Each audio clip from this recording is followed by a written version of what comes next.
We start with a point.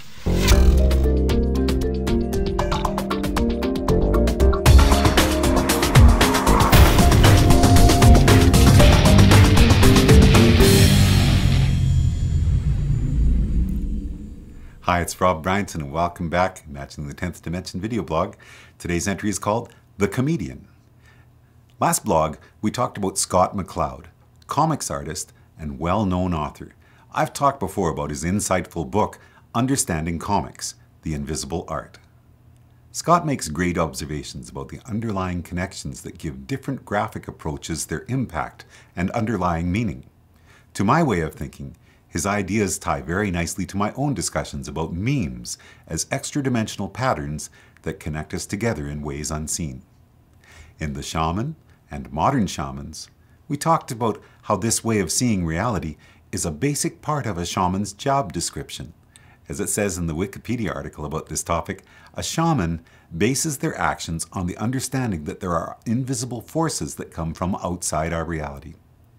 Graham Hancock's book, Supernatural, makes some fascinating arguments that shamanic visions are not just hallucinations, images produced by disrupted brain chemistry, but may actually be glimpses into patterns, shapes, and even life forms that exist across other dimensions.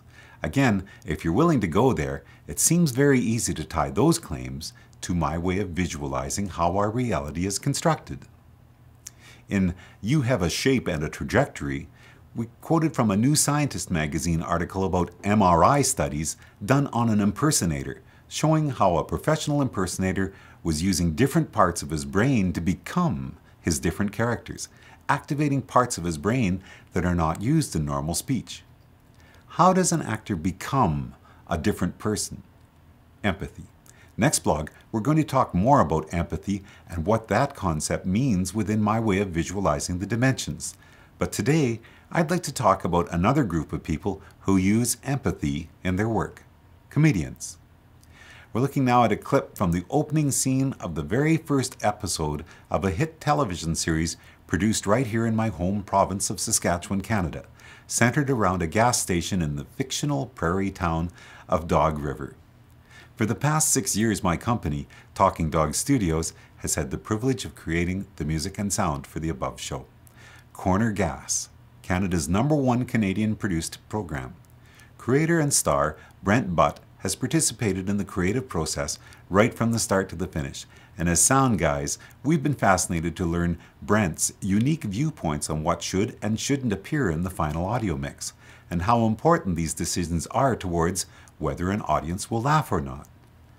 Brent tells us that years of working the comedy clubs have shown him just how subtle the difference can be between a joke the audience finds hilarious and one that gets not much response, and that those subtle changes are what can make a big difference from night to night.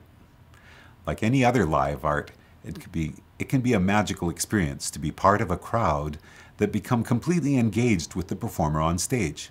I've talked before in entries like Information Equals Reality, Music and the Dance of Creativity, and Magnets and Souls, about how the physics concept of entrainment can be related to these ideas.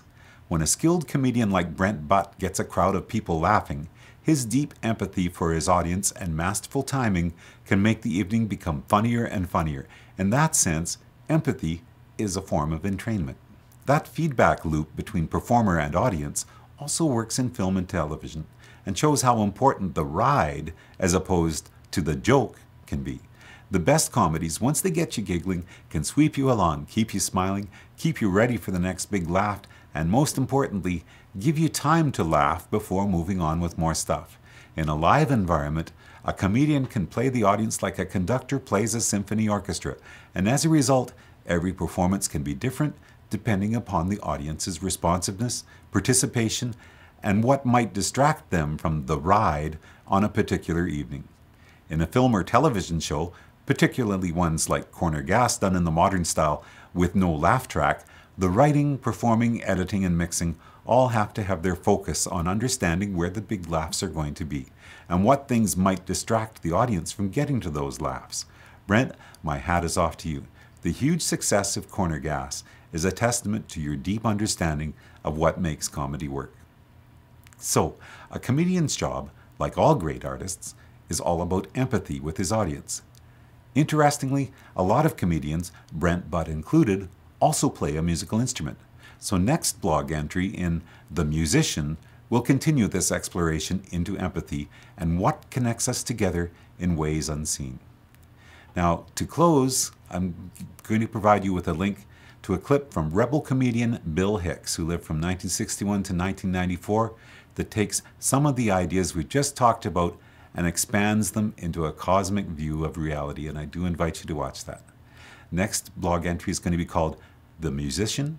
My name is Rob Bryanton. Enjoy the journey.